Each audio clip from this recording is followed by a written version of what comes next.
Welcome to Update from the Hill. I'm Mark Rockburn. Joining me as always is Northumberland-Peterborough South MP Philip Lawrence. And Philip, it's been a while since we caught up. Thanks for taking time out of your busy schedule to give the residents an update on what is happening in the riding, not only COVID related, but also what is happening on Parliament Hill. And I thought we'd start this morning, Philip, on this being the day of the taping, the anniversary of the end of the Second World War, VE Day, and just give you a chance to be able to pass along some thoughts to those men and women that fought during that time. Yeah, and so obviously all of the respect and support for our soldiers, for the great, many of them giving their ultimate sacrifice. My own grandfather was in the Royal Air Force, and I still have his jacket sitting in my closet today, and I look at it every day as I go to get my suit, just to remind myself of the sacrifices that he gave for our freedoms, right? So, and that so many gave the ultimate sacrifice for us so that we could have the freedoms. And so I think it's particularly timely in today's era when we're going through the COVID. We certainly have our challenges. We have businesses going out of business. We have people who are unemployed. We have people who are barely scraping by. More difficult for seniors, but I think we'd be hard pressed to say it was as challenging time as certainly during World War I and World War II for our veterans who were in World War I, of course, giving their lives in ditches for years on end, and then giving the ultimate sacrifice, and then in World War II, dealings with a horrific Nazi regime. And so while times are definitely not easy now, they have been worse, and we pulled through it, and the greatest generation emerged from that, which led us to an unprecedented level of prosperity because of their fantastic work. So I think it's important for us all to acknowledge that almost on a daily basis, the sacrifices that were made for the freedoms that we enjoy today. So thank you again to all of our people, past and present in the service, as giving a great sacrifice so that we can all enjoy the greatest country in the world.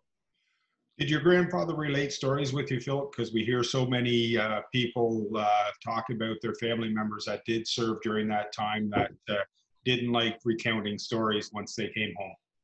No, yeah, my grandfather was the same way. Actually, both my grandfathers served. They both survived. To be clear, but they didn't never talk to anyone about it, and like so many, and I would have loved to. I do have snippets of it actually, because he left a journal, but never got to talk to him, and he passed away. Both my grandparents did when I was younger. You're watching Update from the Hill. I'm Mark Rockburn. Joining me as always is Northumberland-Peterborough South MP Philip Lawrence. And Philip, in a time where we are celebrating the end of World War II, earlier this week we had the repatriation ceremony of 6 Royal Canadian Air Force members that died on a NATO mission off the shores of Greece in a helicopter crash. And again, I just wanted to give you an opportunity to pass along your thoughts and condolences to those 6 members and their families on serving Canada, and unfortunately coming to an end, untimely end in the helicopter crash. Yeah, first off, my condolences and my heart goes out to them, as well as my thoughts and my prayers to the families. Obviously, 6 amazing individuals who decided to give up their lives in service of our country. And so thank you to them, and once again, thank you to all of our service people. And I understand it's actually quite challenging for the whole crew as the helicopter actually crashed literally in front of the ship. And so lots of people going through some very difficult times. And so my heart goes out to them, and certainly my prayers and thoughts. And thank you again to all the service people, and thank you to the families who've given up their loved ones so that we can have the freedoms that we enjoy today. Shifting gears now, Philip, a little bit, and I thought we would get to the topic that's been on everybody's mind for the last 8 weeks, 9 weeks, and that is COVID-19 and the reaction of what is happening across the world, not only in Canada, but as I said, across the world. And first, your overall reaction. I know that you sit on the opposite floor of the current government. What is your thoughts overall on the Canadian reaction, federal reaction to COVID-19? Yeah. So when we look at this, so I've said from day one, well, certainly I don't want to be the rubber stamp, because that's not what the Canadian people elected us as an opposition to do. I do want to be a constructive partner, and so we have to look at this realistically. It's a once in our lifetime, or first in our lifetime, hopefully once in our lifetime event. We're literally to save thousands or tens of thousands, or whatever modeling you choose, maybe hundreds of thousands of lives. The government had to take the unprecedented action of shutting down our economy. And so then you're left with millions of Canadians in a very difficult situation, and you've got to get billions of dollars out the door. And so my critiques are not meant in any way to diminish that challenge.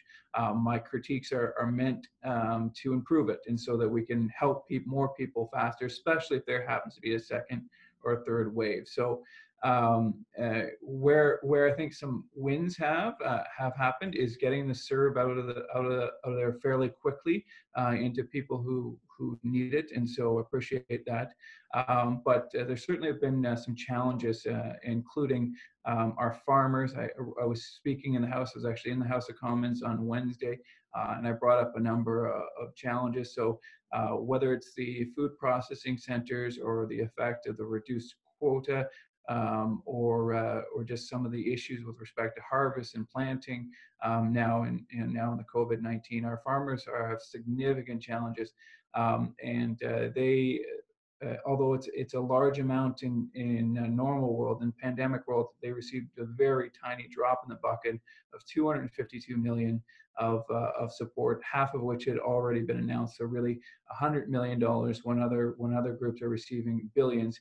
And so that's a significant challenge. So I rose in the House and challenged the government on that, and the answers were less than spectacular, as the Minister for Middle Class Prosperity answered by picking up the wrong talking points and talking about the middle class in respect to a question of agriculture. So, and so that is definitely one of our challenges. And another challenge is, I love the fact that they went out and they helped students with support as students are desperately working and trying to save up that money. I was one of those students a little while ago now, Mark, but who was working all summer and weekends to pay down that student debt as much as I possibly could. So I get that, and I think that was a win.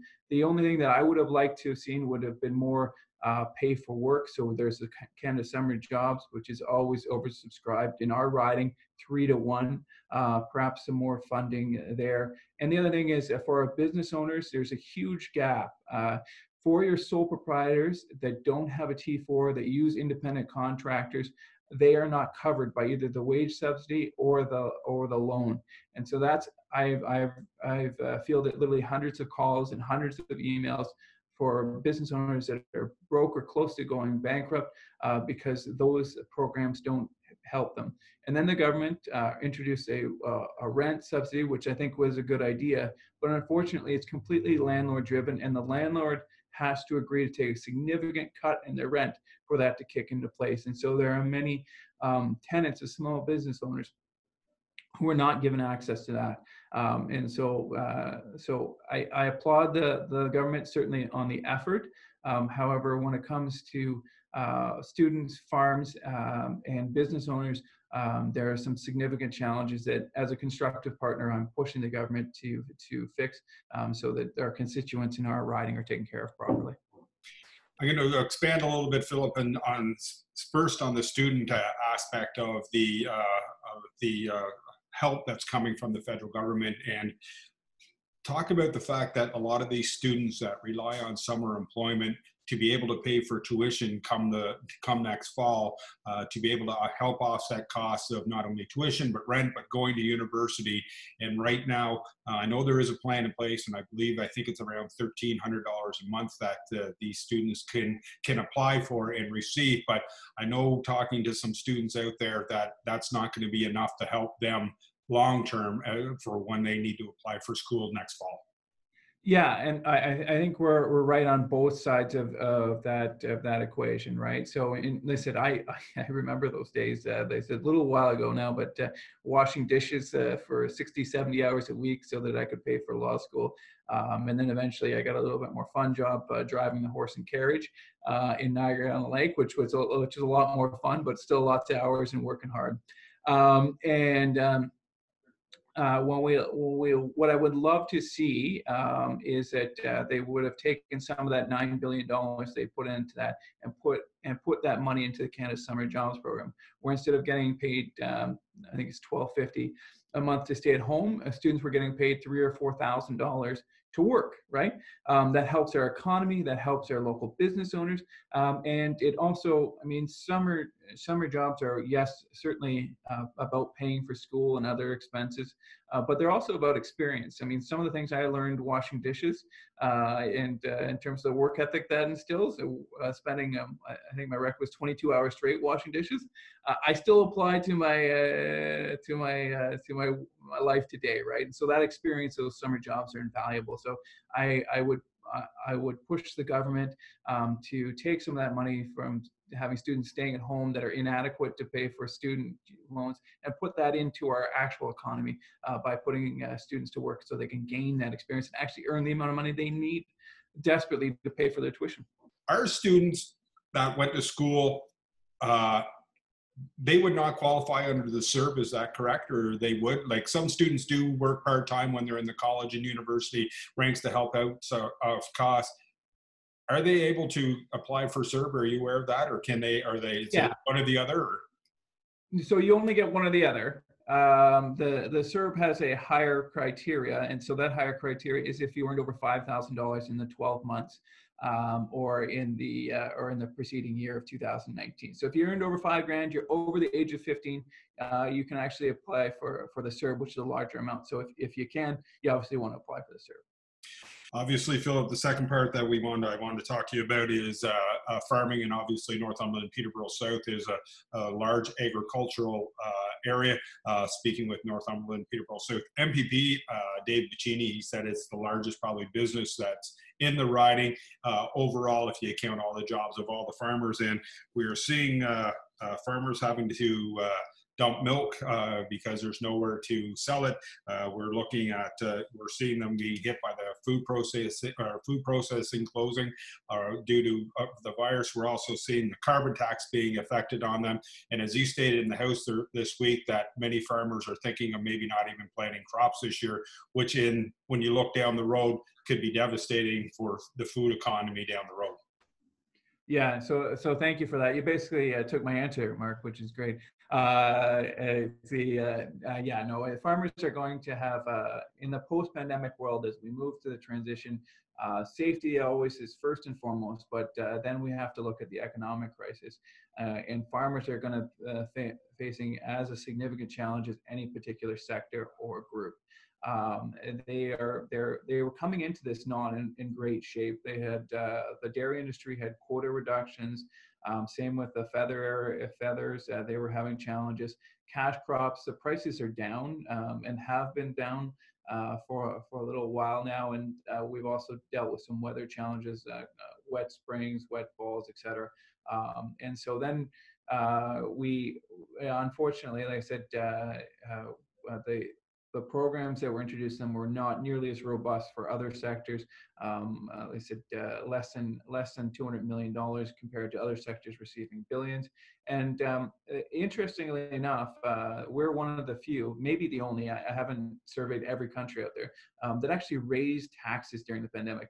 And this particularly hurts farmers, and the average farmer paying $14,000. The government actually did a study, and we know they did a study because we asked the question. They had to release it to us, but they wouldn't release the data in that study.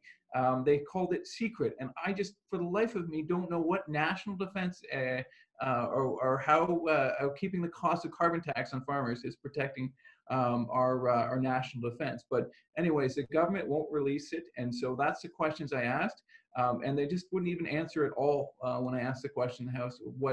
Because they know, and we know, because we've got the farmers who have told us that the cost of carbon tax is tens of thousands of dollars, but they just don't want to tell us that. So we'll keep pushing them for that, and we need to do more for farmers as a government, because ultimately we all eat because of them.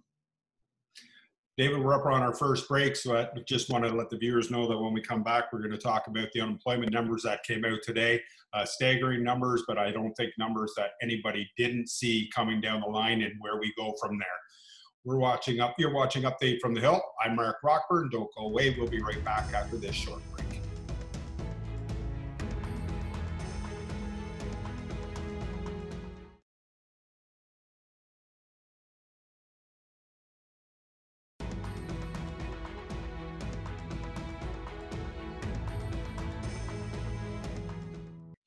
You're watching Update from the Hill. I'm Mark Rockburn. Joining me today via Zoom is Northumberland-Peterborough South MP Philip Lawrence. And Philip, before the break, we were talking about the unemployment. We started to touch a little bit on the unemployment number and the fact that staggering numbers came out today. Unemployment rate of 13%. 2 million jobs lost in April. I don't think that's a big surprise to anybody out there that we were all expecting some staggering numbers to come out, and we certainly saw them today.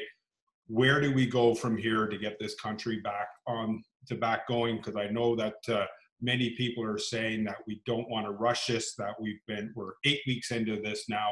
We're doing a pretty good job keeping COVID-19 under control, and that there's no use of rushing out now and having a relapse or having the second wave hit.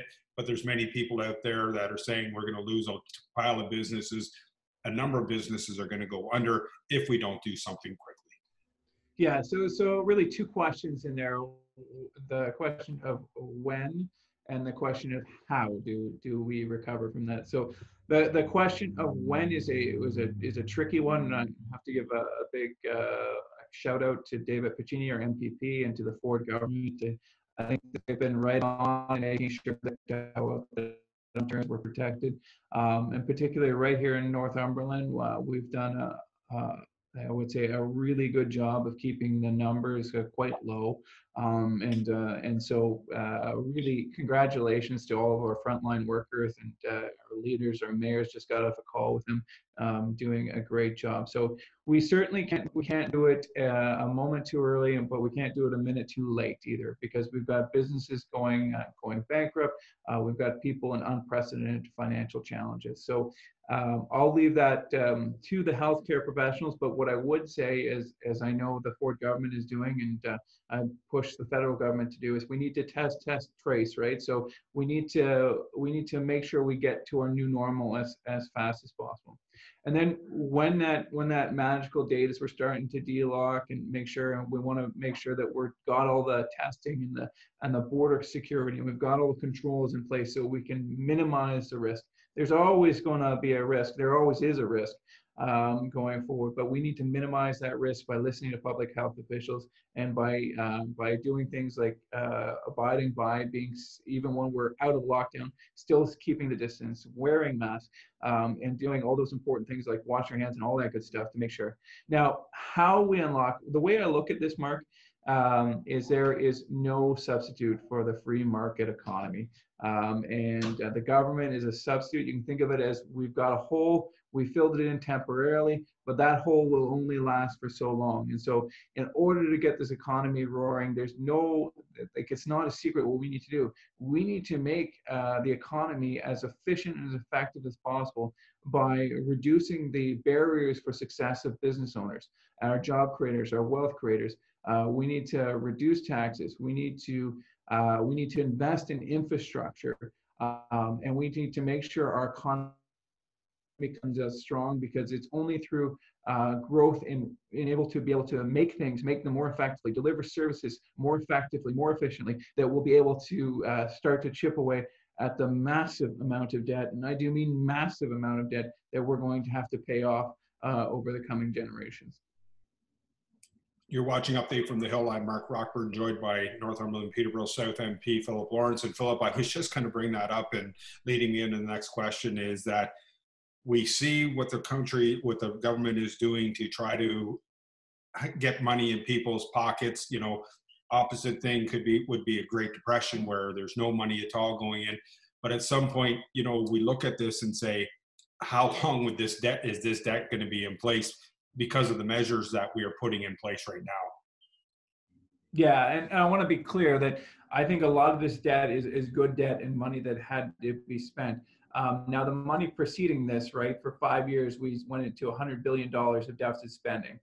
So we could be $100 billion better to the good in order to pay this off. But we're right now at a projection of $252 billion, the Parliamentary Budget Office says, and that's without some announcements that are almost certain to come, like the bailout of, I would assume that there'll be an announcement of a bailout for the airline industry and other large industries like that. So that could easily translate into $500 billion deficit. And so the government's going to have to be faced with some difficult choices to go ahead, going ahead. And so they're going to have to, like I said, the best thing we can do is get our economy rolling, put in place the best environment we can for our business owners, because ultimately, if we can generate more revenue, we can start to pay off this debt, and so that my children and even my grandchildren are not crippled by the amount of debt that they have to pay. You talk about bailout, and I know that the airline industry is looking for some relief. Where do we draw the line as to where we go with bailout money? Because I know that the CFL has approached the federal government as well, looking for $150 million to help them. As we stated, airline, where do we draw the line as to who should get bailed out and who shouldn't get bailed out? So just as a conservative, my predisposition is to have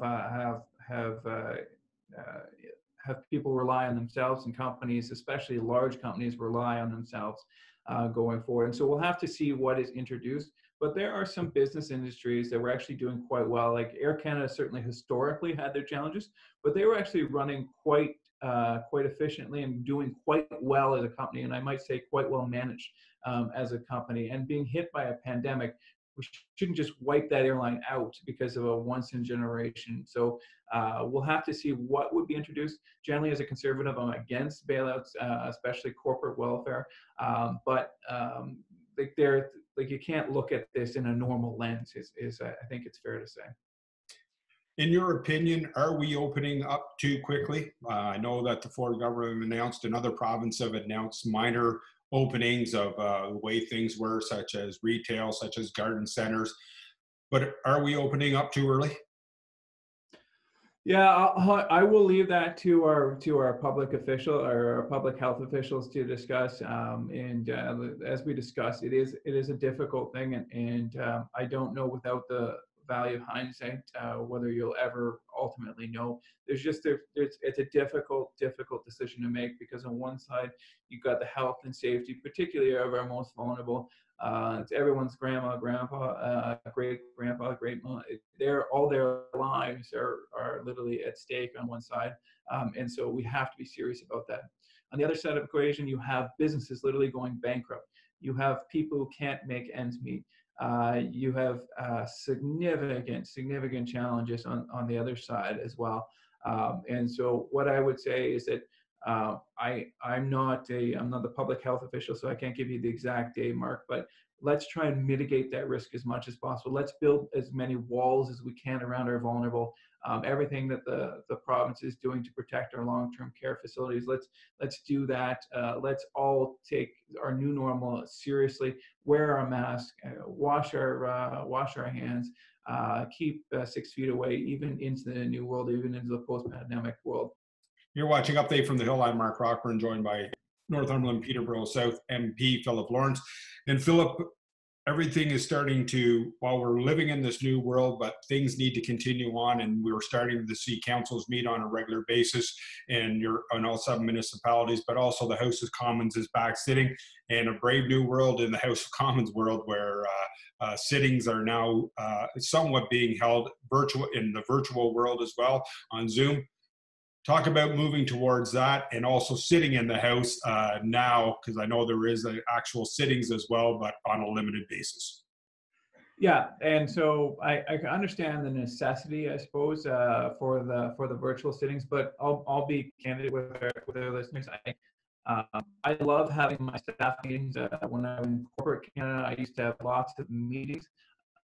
virtual, and interviews are great. But the back and forth, you can't replicate at the House and Commons over virtual. You just can't do it. And so I would encourage get back to the House as quickly as we can. Because even if we've got smaller numbers, the difference, I have 2 sessions of virtual parliament and 1 session of actual parliament this week. And it was just night and day difference, right? And there's a whole bunch of also security and other things that you just can't replicate the magic of having someone, having that group in there. We've been doing it that way for 150 years. And there are certain things like my staff meetings will be on Zoom until the end, because there's not that back and forth that happens, and you can't replicate that over virtual. And finally, Philip, we got about 1.5 minutes, 2 minutes left. I just want to give you an opportunity to let people know about your town hall meetings. Obviously, today being Friday, you're just finishing up a town hall meeting later today. You've had 2 or 3 of them already or more. How's the response been with them, and how in the new way of getting the message out to people? That has been that's been one of the biggest wins, I'd have to say, is having the town hall. We will actually continue to do that post-pandemic. I think that for that sort of discussion, it is a great way to finding out what's coming on in the community. Had some amazing questions, and I really appreciate everyone's active participation. We're growing. I think we started at having 20 or 30. The last one, I think we had 750 views.